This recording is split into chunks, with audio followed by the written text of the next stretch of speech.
নমস্কার, আপনারা দেখছেন হাই নিউজ। সঙ্গে রয়েছি আমি রিয়া। শুরু করছি নিউজ টুডে। শুরুতেই দেখে নেব আজকের হেডলাইন। সংবিধানের 130তম সংশোধনী বিল নিয়ে উত্তাল সংসদ। নতুন এই প্রস্তাবিত আইনে বলা হচ্ছে, মুখ্যমন্ত্রী, অন্য কোনো মন্ত্রী বা প্রধানমন্ত্রী যদি টানা 30 দিন জেল হেফাজতে থাকেন তবে তাদের পদ থেকে সরানো যাবে। 26 নির্বাচনে নন্দীগ্রামে হারতে নারাজ তৃণমূল, বিশেষ প্রস্তুতি বৈঠক অভিষেকের। অন্যদিকে ভবানীপুর নিয়ে সলতে পাকাচ্ছেন শুভেন্দু। ফের বঙ্গ সফরে অমিত শাহ, পুজো উদ্বোধন করতে বাংলায় আসবেন। যদিও রাজনৈতিক মহলের বক্তব্য, শুধুই পুজো নয়, এর পিছনে আসন্ন নির্বাচনও রয়েছে। নিজের সরকারি বাসভবনে আক্রান্ত দিল্লির মুখ্যমন্ত্রী রেখা গুপ্ত, জনশুনানি চলাকালীন তার উপর হামলা হয় বলে অভিযোগ। গ্রেপ্তার হামলাকারী, কি কারণে হামলা, জিজ্ঞাসাবাদে পুলিশ। ভয়াবহ পথ দুর্ঘটনা আফগানিস্তানে, ট্রাক ও মোটরসাইকেলের সংঘর্ষে আগুন ধরল বাসে। অন্তত 71 জনের মৃত্যু, মৃতের তালিকায় 17 জন শিশু। মমতা বন্দ্যোপাধ্যায়ের বিরুদ্ধে বিধানসভা নির্বাচনে লড়াই করতে প্রস্তুত রাজ্যের বিরোধী দলনেতা শুভেন্দু অধিকারী। চিরাচরিত স্বভাববশত চ্যালেঞ্জ জানিয়ে তিনি দাবি করেছিলেন সেই কেন্দ্র ভবানীপুরও হতে পারে। এই সময়ে তৃণমূলের সর্বভারতীয় সাধারণ সম্পাদক অভিষেক বন্দ্যোপাধ্যায় বিশেষ গুরুত্ব দিচ্ছেন বিরোধী দলনেতার কেন্দ্র নন্দীগ্রামে। মমতা বন্দ্যোপাধ্যায়ের বিরুদ্ধে বিধানসভা নির্বাচনে লড়াই করতে প্রস্তুত রাজ্যের বিরোধী দলনেতা শুভেন্দু অধিকারী। চিরাচরিত স্বভাববশত চ্যালেঞ্জ জানিয়ে তিনি দাবি করেছিলেন সেই কেন্দ্র ভবানীপুরও হতে পারে। বিজেপি সূত্রে খবর, মুখ্যমন্ত্রী বিধানসভা এলাকা ভবানীপুরে সমীক্ষার উদ্যোগ নিয়েছেন শুভেন্দু। এই সময় তৃণমূলের সর্বভারতীয় সাধারণ সম্পাদক অভিষেক বন্দ্যোপাধ্যায় বিশেষ গুরুত্ব দিচ্ছেন বিরোধী দলনেতার কেন্দ্র নন্দীগ্রামে। সূত্রের খবর, মুখ্যমন্ত্রীর কেন্দ্রে কোথায় কত ভোটার, কোন বুথে কোন দল লিড, এই সব একাধিক তথ্য জানতে সমীক্ষা করাবেন শুভেন্দু। এমনকি ভবানীপুরে তিনি আলাদা কার্যালয় খুলতে পারেন বলেও শোনা যাচ্ছে। এই পরিস্থিতিতে তৃণমূল সূত্রে খবর, শুভেন্দুর কেন্দ্রে বাড়তি গুরুত্ব দিচ্ছেন অভিষেক। গত কয়েক সপ্তাহ ধরেই দলের একাধিক সাংগঠনিক জেলার নেতৃত্বের সঙ্গে বৈঠক করেছেন অভিষেক। মঙ্গলবার তিনি বৈঠকে বসেছিলেন বারাসাত, তমলুক জেলার নেতৃত্বদের সঙ্গে। ওই বৈঠকে উপস্থিত ছিলেন দলের রাজ্য সভাপতি সুব্রত বক্সীও। দল সূত্রে খবর, সেখানে নন্দীগ্রাম প্রসঙ্গ উঠলে অভিষেক জানায় ওই কেন্দ্র নিয়ে তিনি আলাদা করে বৈঠক করবেন। দল সূত্রে আরও জানা গিয়েছে, অভিষেকের বিশেষ নজরে থাকা ওই কেন্দ্রের বুথ সভাপতি, স্থানীয় নেতৃত্ব থেকে শুরু করে দলের শাখা সংগঠনের নেতা নেত্রীরা সেই বৈঠকে উপস্থিত থাকতে পারেন। সেই বিশেষ বৈঠক কবে হবে তা এখনও জানা যায়নি। তবে এটুকু পরিষ্কার, ভোট সমরে অভিষেকের সেনাপতিত্বে দলের কাছে বাড়তি গুরুত্ব পাবে এই কেন্দ্র।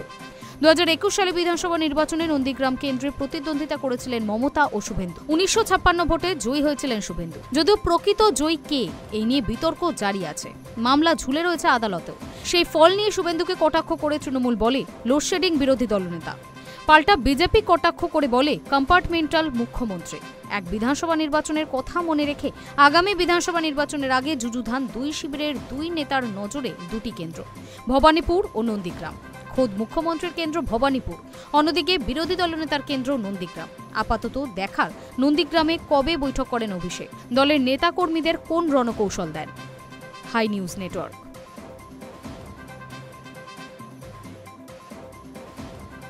সামনেই নির্বাচন, তার আগে ফের বঙ্গ সফরে অমিত শাহ। পুজোর উদ্বোধন অনুষ্ঠানে তিনি বাংলায় আসবেন বলে জানা গিয়েছে। এর আগে গত জুন মাসে কলকাতায় এসেছিলেন তিনি। তবে রাজনৈতিক মহলের বক্তব্য, এই সফর শুধুই পুজো নয়, এর পিছনে আসন্ন নির্বাচনও রয়েছে। 26 বিধানসভা ভোটের আগে ফের রাজ্যে আসছেন কেন্দ্রীয় স্বরাষ্ট্রমন্ত্রী অমিত শাহ। গত জুন মাসেই কলকাতায় এসেছিলেন তিনি। এবার শহরের কয়েকটি পুজোর উদ্বোধনে আসছেন বলেই সূত্রের খবর। জানা গিয়েছে, মহালয়ার পরদিন কলকাতা ও সল্টলেকের একাধিক পুজোয় উদ্বোধন করবেন অমিত শাহ। রাজনৈতিক মহলের মতে শাহের এই সফর নিছকই উৎসবমুখর অনুষ্ঠান নয়, বরং আগামী নির্বাচনের প্রস্তুতির অঙ্গ। পশ্চিমবঙ্গে বিজেপি বর্তমানে নানা চ্যালেঞ্জের মুখে। ভিন রাজ্যে বাঙালিদের ওপর হামলার অভিযোগে অস্বস্তিতে পড়েছে রাজ্যের বিজেপি নেতৃত্ব। তাই বাঙালিয়ানাকে আঁকড়ে ধরতেই এবার দুর্গোৎসবকে সামনে রেখেই নতুন কৌশল নিয়েছে দল। ইতিমধ্যেই সল্টলেকের ইজেডসিসিতে বিজেপির উদ্যোগে পশ্চিমবঙ্গ সংস্কৃতি মঞ্চ এর খুঁটি পুজো হয়ে গিয়েছে। এবার সেখানে পুজোর উদ্বোধন করবেন স্বরাষ্ট্রমন্ত্রী। একই সঙ্গে উত্তর কলকাতারও কয়েকটি মণ্ডপে ফিতে কাটবেন তিনি। গত বছর বিজেপির সর্বভারতীয় সভাপতি জেপি নাড্ডা এসেছিলেন পুজো উদ্বোধনে। এবার সেই দায়িত্ব নিলেন অমিত শাহ নিজেই। প্রধানমন্ত্রী নরেন্দ্র মোদীও সম্প্রতি বঙ্গ সফরে বক্তৃতায় মা দুর্গা ও মা কালীর নাম উল্লেখ করেছিলেন। রাজনৈতিক বিশ্লেষকদের মতে তা কোনো কাকতালীয় বিষয় নয়। বিজেপি চাইছে বাংলার সাংস্কৃতিক আবেগ ও ধর্মীয় আবহে নিজেদের আরও গ্রহণযোগ্য করে তুলতে। তবে বাস্তব চিত্রটা ভিন্ন। কলকাতার প্রায় সব বড় পুজো কমিটি রাজ্যের শাসক দল তৃণমূলের ঘনিষ্ঠদের হাতে। বহুদিন ধরেই মুখ্যমন্ত্রী মমতা বন্দ্যোপাধ্যায় বাংলার দুর্গোৎসবকে আন্তর্জাতিক মঞ্চে পৌঁছে দিয়েছেন। ফলে বিজেপির প্রচেষ্টা কতটা ফল দেবে তা এখন সময়ই বলবে।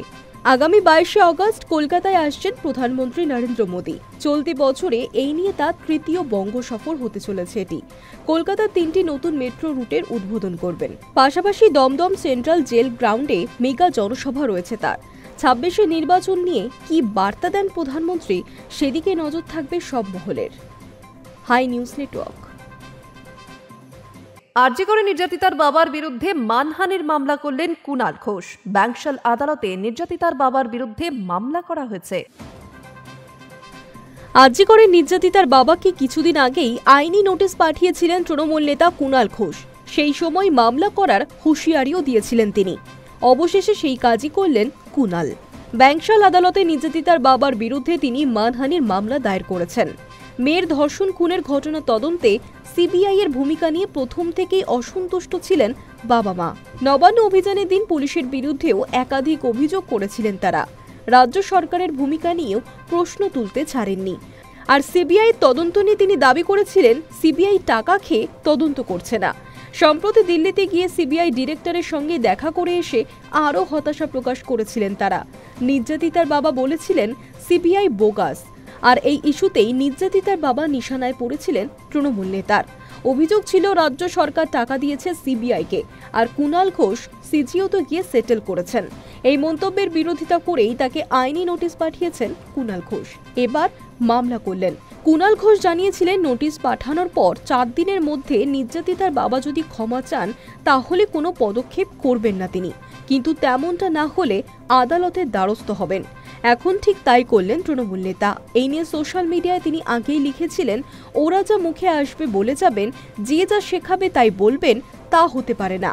উনি ক্ষমা না চাইলে কোর্টে এসে যা বলেছেন তার প্রমাণ দিতে হবে। তার স্পষ্ট কথা, নির্যাতিতার বাবার প্রতি পূর্ণ সম্মান এবং সহমর্মিতা রয়েছে, কিন্তু এই ধরনের দাবি বা অভিযোগ করে কেউ পার পাবেন না। Hi News Network. সংবিধানের 130তম সংশোধনী বিল নিয়ে উত্তাল হল সংসদ। নতুন এই প্রস্তাবিত আইনে বলা হয়েছে, মুখ্যমন্ত্রী, অন্য কোনো মন্ত্রী বা প্রধানমন্ত্রী যদি টানা 30 দিন জেল হেফাজতে থাকেন তবে তাদের পদ থেকে সরানো যাবে। বিরোধীদের অভিযোগ, এই আইন কার্যত কেন্দ্রকে অতিরিক্ত ক্ষমতা দিচ্ছে এবং নির্বাচিত রাজ্য সরকারের স্বাধীনতাকে ক্ষুণ্ণ করছে। সংসদের বর্ষাকালীন অধিবেশনের বুধবার 3টি গুরুত্বপূর্ণ বিল পেশ করলেন কেন্দ্রীয় স্বরাষ্ট্রমন্ত্রী অমিত শাহ। এই বিলগুলির মধ্যে রয়েছে সংবিধান 130তম সংশোধনী বিল 2025, কেন্দ্রশাসিত অঞ্চল সরকার সংশোধনী বিল 2025 এবং জম্মু ও কাশ্মীর পুনর্গঠন সংশোধনী বিল 2025। সবচেয়ে বড় বিতর্ক তৈরি করেছে সংবিধান সংশোধনী বিল। প্রস্তাবিত সংশোধনে বলা হয়েছে, কোন রাজ্যের মুখ্যমন্ত্রী বা মন্ত্রীরা যদি 30 দিন ধরে জেল হেফাজতে থাকেন, এমনকি দোষী সাব্যস্ত না হলেও, তবে সংশ্লিষ্ট রাজ্যের রাজ্যপাল বা কেন্দ্রশাসিত অঞ্চলের লেফটেন্যান্ট গভর্নর তাদের পদ থেকে সরিয়ে দিতে পারবেন। এই প্রস্তাব প্রযোজ্য হবে প্রধানমন্ত্রীর জন্য, যদিও বাস্তবে প্রধানমন্ত্রীর বিরুদ্ধে কেন্দ্রীয় তদন্ত সংস্থাগুলি এমন পদক্ষেপ নেবে এমন সম্ভাবনা কার্যত শূন্য। নতুন বিলে সংবিধানের 75 নম্বর অনুচ্ছেদের নতুন ধারা সংযোজনের প্রস্তাব রয়েছে। সেখানে বলা হচ্ছে, কোনো মন্ত্রী যদি টানা 30 দিন জেল হেফাজতে থাকেন এবং তার বিরুদ্ধে এমন অভিযোগ থাকে যার সর্বোচ্চ শাস্তি 5 বছরের কারাদণ্ড বা তার বেশি, তবে রাষ্ট্রপতি প্রধানমন্ত্রীর পরামর্শে ওই মন্ত্রীকে 31তম দিনে পদচ্যুত করবেন। এই আইনের মাধ্যমে কার্যত রাজ্য সরকারগুলির ওপর কেন্দ্রের নিয়ন্ত্রণ বাড়ানো হবে বলে রাজনৈতিক মহলের মত, বিশেষত জম্মু ও কাশ্মীরে, যেখানে কেন্দ্র আগে সুপ্রিম কোর্টে বলেছিল শিগগিরই পূর্ণ রাজত্ব ফিরিয়ে দেওয়া হবে।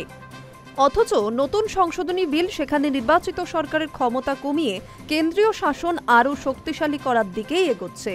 বিলটি প্রকাশ্যে আসতেই কংগ্রেস, তৃণমূল কংগ্রেস সহ সমস্ত বিরোধী দল একযোগে এর বিরুদ্ধে সরব হয়েছে। বিরোধীদের দাবি, এই বিল গণতন্ত্রকে দুর্বল করবে এবং রাজ্যের নির্বাচিত সরকারের স্বাধীনতাকে কার্যত খর্ব করবে। কংগ্রেসের বক্তব্য, এটি সংবিধানের মৌলিক কাঠামোর উপর সরাসরি আঘাত। তৃণমূল কংগ্রেসও একই সুরে বলেছে, নির্বাচিত প্রতিনিধিদের ক্ষমতা কেড়ে নিতে চায় বিজেপি সরকার। সমাজ মাধ্যমে তীব্র ক্ষোভ প্রকাশ করেছেন মমতা ব্যানার্জি এবং অভিষেক ব্যানার্জি। বিরোধীরা আরও প্রশ্ন তুলেছে, প্রধানমন্ত্রী বা মুখ্যমন্ত্রীদের বিরুদ্ধে অভিযোগ এনে তাদের 30 দিনের জন্য আটক করে রাখার মতো অপব্যবহারযোগ্য রাস্তা তৈরি করছে কেন্দ্র। এর ফলে রাজনৈতিক প্রতিহিংসা চরিতার্থ করার রাস্তা আরও সহজ হবে বলে অভিযোগ তাদের। বিরোধীরা ইতিমধ্যে একত্রে এর বিরুদ্ধে লড়াই করার প্রস্তুতি নিচ্ছে। রাজনৈতিক বিশ্লেষকদের মতে, যদি এই বিল পাশ হয়ে যায় তবে এটি শুধু জম্মু কাশ্মীর নয়, দেশের অন্য রাজ্যগুলিতেও নির্বাচিত সরকারকে চাপে রাখার হাতিয়ার হয়ে উঠবে কেন্দ্রের কাছে। সব মিলিয়ে বলা যায়, অমিত শাহের এই নতুন সংশোধনী বিল সংসদে পেশ হওয়ার সঙ্গে সঙ্গেই রাজনৈতিক অঙ্গনে তীব্র ঝড় তুলতে চলেছে। Hi News Network.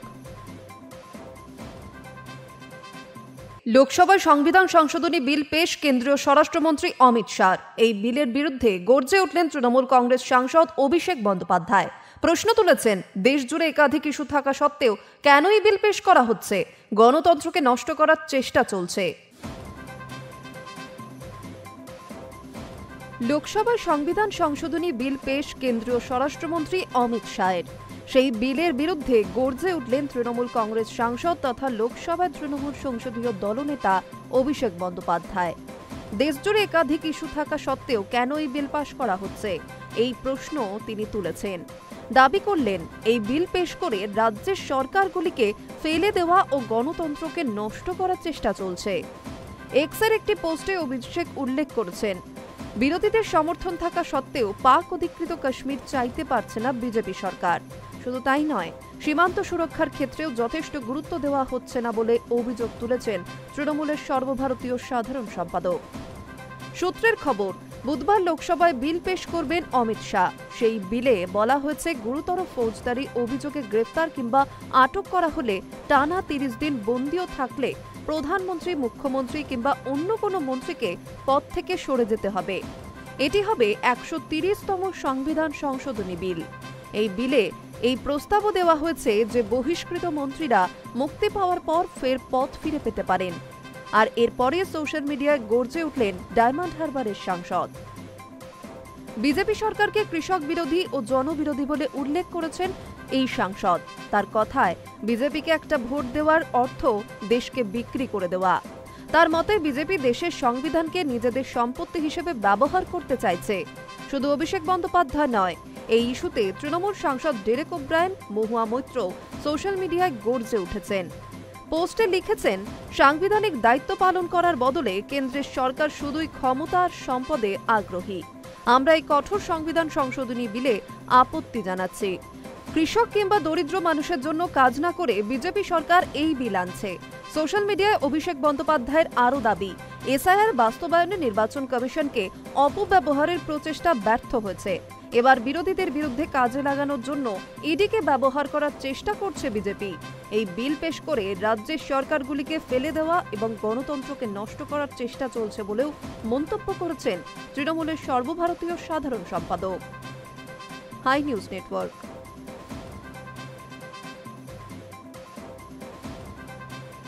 এবার থেকে আর বিল নিয়ে কোনো টালবাহানা নয়। দীর্ঘদিন ধরে রাজ্যের পাশ করা বিল আটকে রাখতে পারবেন না কোনো রাজ্যের রাজ্যপাল বা দেশের রাষ্ট্রপতি, জানিয়ে দিল শীর্ষ আদালত। কোনো রাজ্যের রাজ্যপাল বা দেশের রাষ্ট্রপতি কেউই আর অনির্দিষ্টকাল ধরে রাজ্যের পাশ করা বিল আটকে রাখতে পারবেন না। মঙ্গলবার সুপ্রিম কোর্ট জানালো, 12 এপ্রিল তাদের দেওয়া পুরনো রায়ই বহাল থাকছে। সেই অনুযায়ী বিল নিয়ে নির্দিষ্ট সময়সীমার মধ্যেই সিদ্ধান্ত নিতে হবে রাজ্যপাল ও রাষ্ট্রপতিকে। তামিলনাড়ুর রাজ্যপাল আর.এন. রবির বিরুদ্ধে ডিএমকে সরকারের করা মামলায় আদালত তার পদক্ষেপকে অবৈধ এবং খামখেয়ালি বলে উল্লেখ করে। আদালতের পর্যবেক্ষণ, রাষ্ট্রপতি দ্রৌপদী মুর্মুর পাঠানো রেফারেন্সে প্রশ্ন তোলা হয়েছিল, এই রায় আইনত সঠিক কিনা। সেই নিয়ে শুনানিতে সুপ্রিম কোর্টের প্রধান বিচারপতি বলেন, আমরা শুধু আইন নিয়ে মতামত দেব, তামিলনাড়ুর মামলার সিদ্ধান্ত নিয়ে কিছুই বলবো না। বিচারপতি সূর্যকান্ত স্পষ্ট করেন, সংবিধানের 143 অনুচ্ছেদে রাষ্ট্রপতি জনস্বার্থে গুরুত্বপূর্ণ আইনগত বিষয়ে সুপ্রিম কোর্টের মতামত চাইতে পারেন, কিন্তু আদালত এই পথে গিয়ে আগের রায় খারিজ করতে পারে না।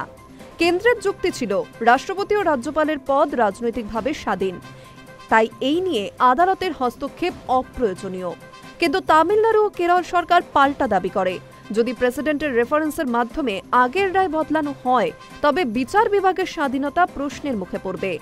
দুই পক্ষের সওয়াল জবাব শেষে প্রধান বিচারপতি বি.আর. গাভাইয়ের নেতৃত্বাধীন বেঞ্চ জানায় ১৪৩ অনুচ্ছেদ অনুযায়ী আদালত শুধুমাত্র আইনি মতামত দিতে পারে, তাই ১২ এপ্রিলের রায় বহাল থাকবে। এর মানে ভবিষ্যতে কোনো রাজ্যপাল বা রাষ্ট্রপতি বিল অনির্দিষ্টকালের জন্য আটকে রাখতে পারবেন না। ৫ বিচারপতির বেঞ্চে প্রধান বিচারপতির পাশাপাশি রয়েছেন বিচারপতি সূর্যকান্ত, বিচারপতি বিক্রমনাথ, বিচারপতি পি.এস. নরসিমা এবং বিচারপতি এ. চন্দ্রকর। মঙ্গলবার দীর্ঘ শুনানি চলার পর আদালত জানিয়েছে আগামীকাল আবারও এই মামলার শুনানি হবে। Hi News network.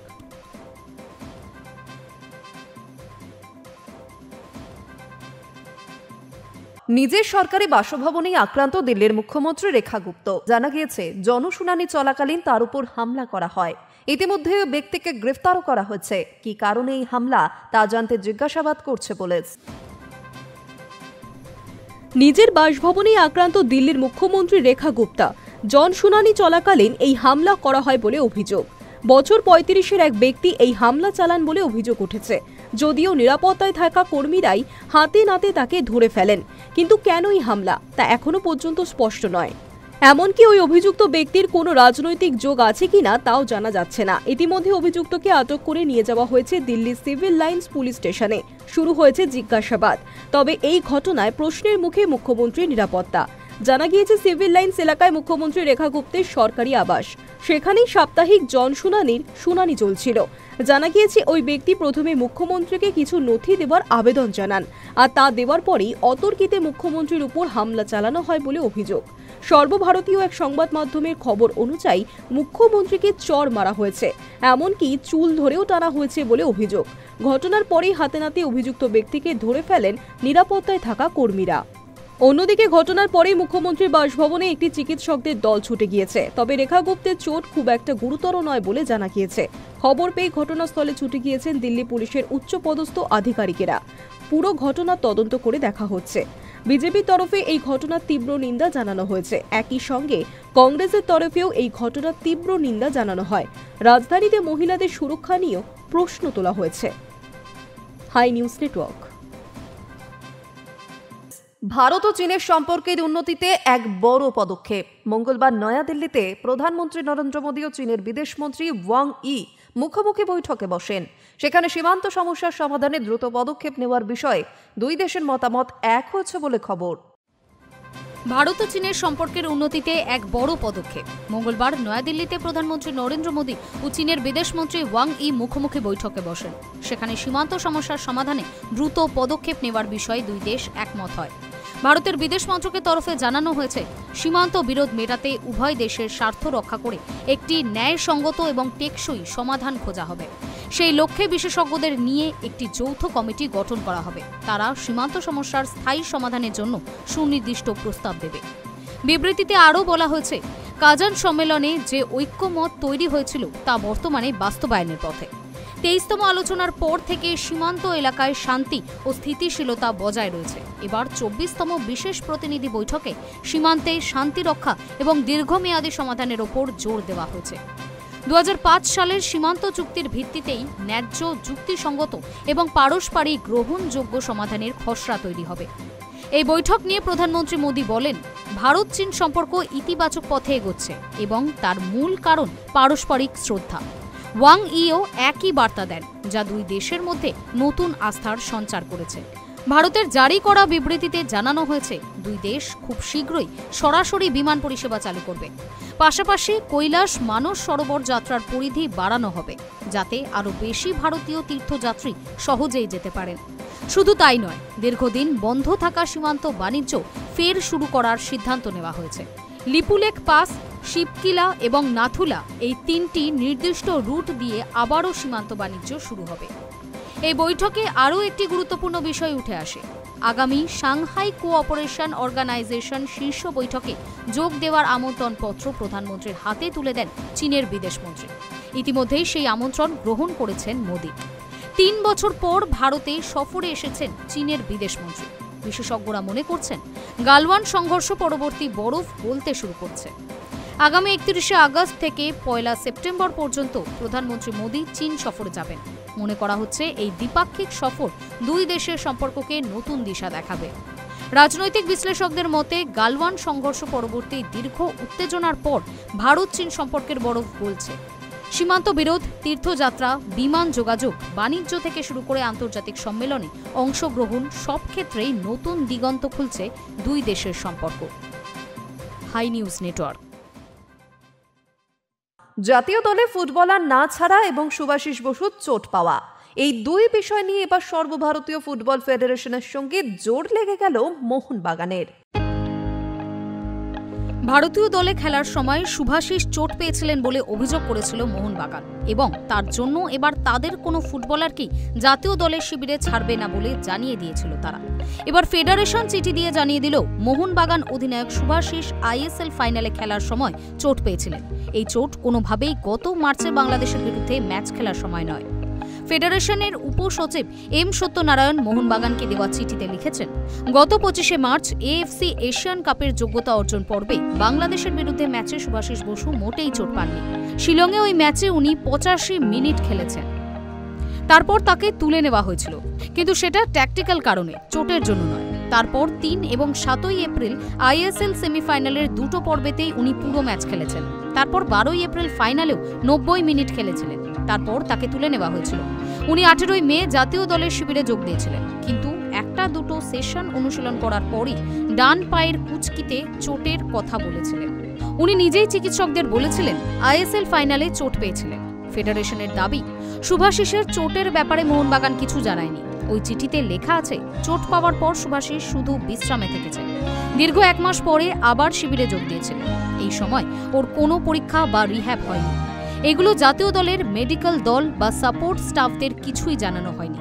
যখন আবার যন্ত্রণা শুরু হয়, ওকে 5 দিন বিশ্রামে থাকতে বলা হয়েছিল, কিন্তু চিকিৎসার ব্যবস্থা ও রিহ্যাবের ব্যবস্থাও করা হয়েছিল। ফেডারেশনের দাবি, শুভাশিসকে জাতীয় দলের চিকিৎসকদের পরামর্শ মেনে 5 জুন শিবির থেকে ছেড়ে দেওয়া হয়েছিল। সত্যনারায়ণ চিঠিতে লিখেছেন, যদিও শুভাশিসকে দেখে সুস্থ মনে হয়েছিল এবং কোচ চেয়েছিলেন তিনি 9 জুন এএফসি এশিয়ান কাপ যোগ্যতা অর্জনের ম্যাচ খেলুন, কিন্তু চোট বেড়ে যাবে ভেবে চিকিৎসকদের পরামর্শ অনুযায়ী 5 জুন শুভাশিসকে শিবির থেকে ছেড়ে দেওয়া হয়েছিল। শুভাশিস যখন ক্লাবের তত্ত্বাবধানে রিহ্যাব করছিলেন, তখন আমাদের চিকিৎসক দল সবসময় ওর সঙ্গে যোগাযোগ রেখেছিল। মোহনবাগানের এক কর্তা সোমবার অভিযোগ করেছিলেন, বাংলাদেশের বিরুদ্ধে এশিয়ান কাপের যোগ্যতা অর্জনের ম্যাচে চোট পেয়েছিলেন শুভাশিস। সেই কারণে এখনো মাঠে ফিরতে পারেননি। ওই কর্তা বলেছিলেন, যতবার ওরা আমাদের ফুটবলার নিয়েছে 3-4 জন চোট নিয়ে ফিরেছে। ফেডারেশন কোনো রকম যোগাযোগ করেনি, ফুটবলারদের খেয়ালও রাখেনি। শুভাশিসের উদাহরণ দিয়ে তিনি বলেছেন, শুভাশিসের দিকে দেখুন, এখনো রিহ্যাবে রয়েছে, এখনো মৌসুমের একটা ম্যাচেও খেলতে পারেনি। আমরা তো ওর বেতন দিচ্ছি, কিন্তু ফেডারেশনের তরফে কেউ একটা খোঁজও নেয়নি ওর ব্যাপারে। ফিফা উইন্ডো না হওয়ায় আমরা ফুটবলার ছাড়তে বাধ্য নই। চোট পেলে কেউ দায়িত্ব নেবে না। Hi News network. এশিয়া কাপে ভারতীয় দলে কোন 11 জন খেলবেন, 15 জনের দল ঘোষণার সঙ্গে সঙ্গে বুঝিয়ে দিলেন সূর্য। ভারতীয় দলে চমকের পর চমক। এতদিন ধরে যা জল্পনা চলছিল তার মধ্যে অনেক কিছুই মিলল না। মঙ্গলবার প্রধান নির্বাচক অজিত আগারকার যখন এশিয়া কাপের জন্য ভারতের 15 জনের দল ঘোষণা করলেন, তখন সেখানে ইয়াশস্বী জয়সওয়াল, শ্রেয়স আয়ারের নাম শোনা গেল না। শুভমান গিল, রিঙ্কু সিং এর উপর আস্থা রাখলেন নির্বাচকেরা। এই 15 জনের দলের মধ্যে কোন 11 জন খেলবেন এশিয়া কাপে, তাও অনেকটাই বুঝিয়ে দিলেন অধিনায়ক সূর্যকুমার যাদব এবং নির্বাচক প্রধান আগারকার। শুভমানকে কেন নেওয়া হয়েছে তা স্পষ্ট করে দিয়েছেন আগারকার। তিনি বলেন, ও আমাদের সব প্রত্যাশা ছাপিয়ে গিয়েছে। শুভমান টি-20 দলে নিয়মিত ছিল, কিন্তু মাঝে টেস্টের দিকে মন দিতে গিয়ে কয়েকটা সিরিজ খেলেনি। ওকে আবারও ফেরানো হয়েছে। শুধু ফেরানো নয়, শুভমানকে সহ অধিনায়কও করা হয়েছে। সেই ব্যাখ্যা দিয়েছেন সূর্য। তিনি বলেন, বিশ্বকাপের পর দলের সহ অধিনায়ক ছিল শুভমান, মাঝে কয়েকটা সিরিজ খেলেনি, তখন অক্ষয় পটেলকে সেই দায়িত্ব দেওয়া হয়েছিল। শুভমান আবার ফিরেছে, তাই ওকে আবারও দায়িত্ব দেওয়া হয়েছে। শুভমান অবশ্য ওপেন করবেন কিনা তা নিয়ে ধোঁয়াশা রেখে দিয়েছেন আগারকার। তিনি বলেন, সঞ্জু ও শুভমানের বিকল্প আমাদের কাছে আছে, ওখানে গিয়ে পরিস্থিতি ও প্রতিপক্ষ দেখে ঠিক হবে কে ওপেন করবে। তবে অভিষেক শর্মা যে ওপেন করবেন তা স্পষ্ট হয়ে গিয়েছে। আগারকারের কথা থেকে মনে হচ্ছে সঞ্জু ওপেন করলে শুভমান হয়তো 3 নম্বরে খেলবেন, সেক্ষেত্রে সূর্য ও তিলক বর্মা নিচে নামবেন, আর শুভমান ওপেন করলে সঞ্জুকে মিডল অর্ডারে খেলতে হবে। জিতেশ শর্মাকে যে বিকল্প হিসেবে নেওয়া হয়েছে তা স্পষ্ট করে দিয়েছেন আগারকার। জিতেশের মতো রিঙ্কুরও প্রথম একাদশে খেলার সম্ভাবনা প্রায় নেই। আগারকার জানিয়েছেন, রিঙ্কুকে অতিরিক্ত ব্যাটার হিসেবে আমরা নিয়ে যাচ্ছি, দরকার পড়লে বা কেউ চোট পেলে ওকে খেলানো হবে। এই কথা থেকে স্পষ্ট প্রথম একাদশের বাইরেই থাকতে হবে কেকেআর এর ক্রিকেটারকে। দুজন পেসার অলরাউন্ডার হার্দিক পান্ডিয়া এবং শিভম দুবের পাশাপাশি একজন স্পিনার অলরাউন্ডার অক্ষয়কে নেওয়া হয়েছে। এই 3 জনই প্রথম একাদশে খেলবেন। সেক্ষেত্রে বিশেষজ্ঞ স্পিনার হিসেবে বরুণ চক্রবর্তী এবং বিশেষজ্ঞ পেসার হিসেবে জসপ্রীত বুমরা এবং অর্শদীপ সিং এর খেলার সম্ভাবনাই বেশি। Hi News Network. News today এখন এই পর্যন্তই। পরবর্তী আরো খবরের জন্য নজর রাখুন হাই নিউজে।